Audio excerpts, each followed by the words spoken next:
So, the title of my analysis is called Human Nature, a noun instead of a versus. So, to understand a little bit why I chose this title and why I chose this theme, I need to come back a little bit because when I first got into this course, I had noticed that the relationship between human and nature has been deeply explored in like many fields, and of course, literature is one of them. So since Beowulf, we can see this relationship between us and nature being explored and discussed and desired. So from that, what happened is that duality was created because this relationship was not actually a relationship, it was a division. And then we created the role of the explorer, in this case, us, who can conquer and discover, who has the ability to unfold all the laws of the nature, while the nature became this passive object exploited by us. So this was a very dreadful perspective because it built on us an identity that we as human were not connected to the environment. So this created an illusion of this embedness, as Plumwood would say, because it resulted in a human nature dualism and therefore a perspective where humans were located in an upward hierarchy in relation to nature. But luckily, that's not the master narrative of our world. So Native American literature, we can see um, a perspective that defies that. So a perspective in which humankind is positive in a horizontal relationship with their surroundings, with the non-human life that are around them. It can be either animals or nature itself. So when both of this reality face each other, of course they collided. So the explorers, and in order to exploit this non-civilized nation, uh, they used very dreadful tools to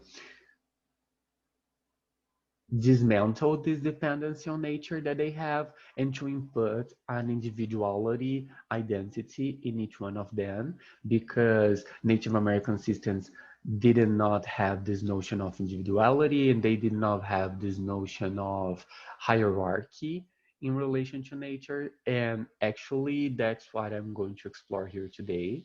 So I'm going to compare Cheryl Savageau poem entitled Embernacle with the documentary Red Cry about the process of colonization made by British people. And we are going to see actually how both of them challenge this notion of individuality that later on worked as a tool to create a sense of private property, and how they didn't have this concept of authority or hierarchy towards non-human life. They had a very understanding of our dependency on them, and moreover how nature is capable, is responsible for survival. This is actually from the poem already.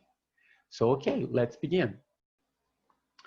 So the reason I chose this topic and this poem and this documentary is actually a personal desire, because I noticed that in class I started to being deconstructed, because I noticed once again that this master narrative that has been told to me since I was young was actually a very specific perspective of a very specific dominant uh, way of seeing the world.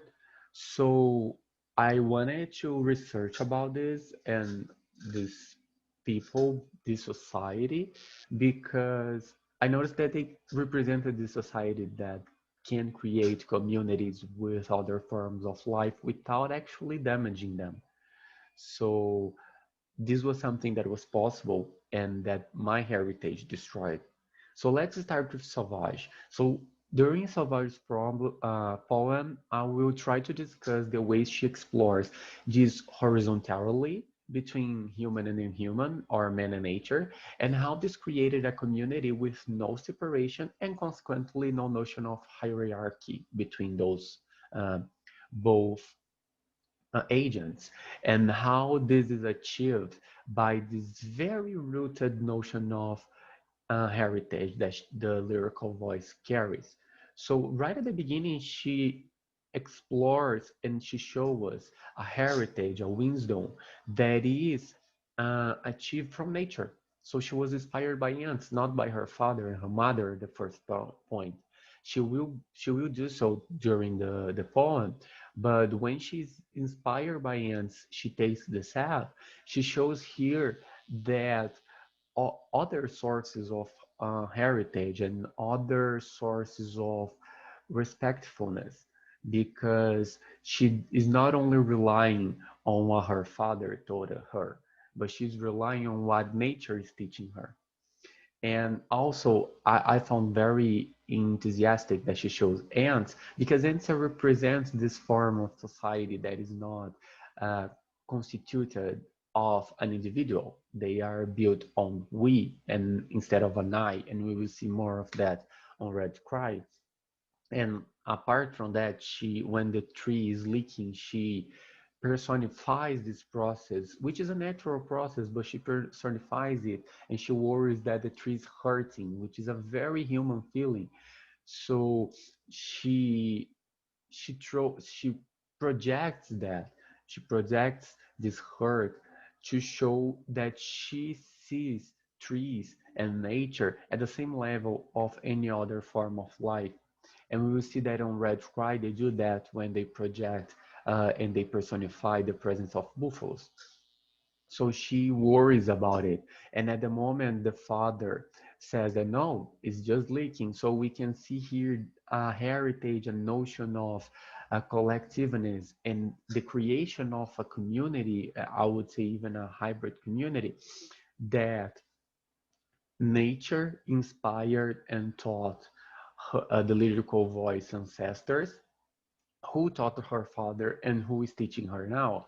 So we see here layers and layers of heritage being uh, concised in like two or three verses. So that's why I really love Savage, because she can really brilliantly do that. So we can see that in fact what is being explored here is this notion that all sources of life are important, all sources of wisdom and intelligence are also important, and that you combining them and not hierarchizing or creating this division uh, is what constructs their self-awareness about the world and how they should uh, understand and relate with the word. That's just beautiful to me.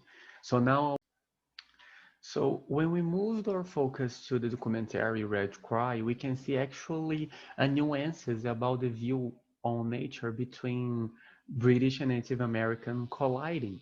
So let's start by seeing that there is a quote from O'Burley, which is a commissioner from the British side of the story, and then he said that what should be implemented is a notion of an I instead of a we, and this is mine instead of this is ours, which is a very common notion within the indigenous society at the time. So so what he's saying here is that we need to destroy this notion of we as a community and start implementing this notion of I in order to overpower them. So we have here this scene in which for someone to be identified as human, for example, and therefore be respected for that, one must be themselves and be seen by other as an individual and not as a group anymore. That was a very Eurocentric perspective and very Eurocentric way of seeing the world and seeing human as this sole individual and not a community. So just like in Sauvage poem, the Native Americans here, they challenge this perspective. They had these deep notions of we within their matriarchal structure of the Lakota people. So they did not see themselves apart from nature or apart from the other. They actually even called and refer to buffaloes as brothers or relatives. So those labels are very, very important labels that express this notion of relationship and this notion of connectedness with other forms of life. This was so important that in 1873, according to the documentary, only in this year 1.5 million buffaloes were murdered because this was an attempt to destroy the Lakota independency and ties with nature, and therefore make them dependent on the British system. So they, even the secretaries of the interior said that the civilization of the Indians is impossible while the buffalo remain upon the lands upon the plains, I'm sorry. So they acknowledge this different way to relate with the world, and they understood that this could be a threat to their so-called sovereignty because they could do anything and they already had this very well-established society. So they came here to really destroy it.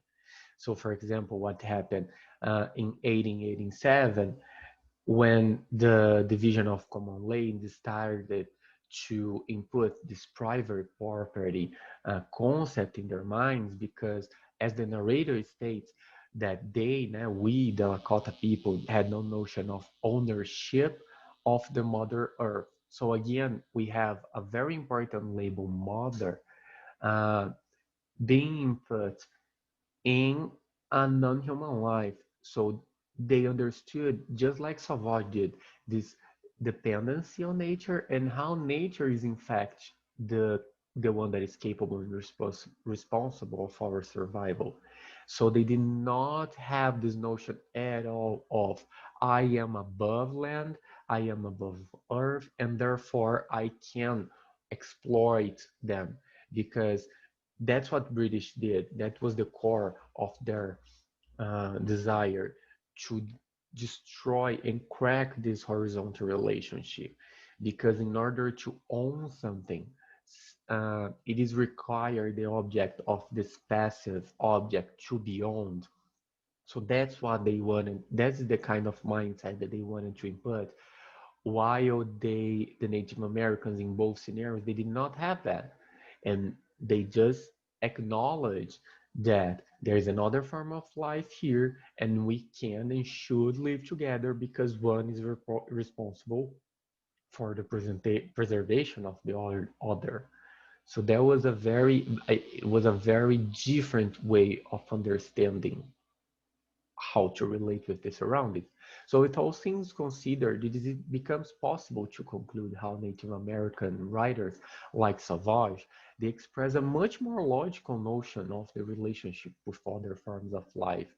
So they have this ideology that is extremely apart from this Eurocentric so-called logic.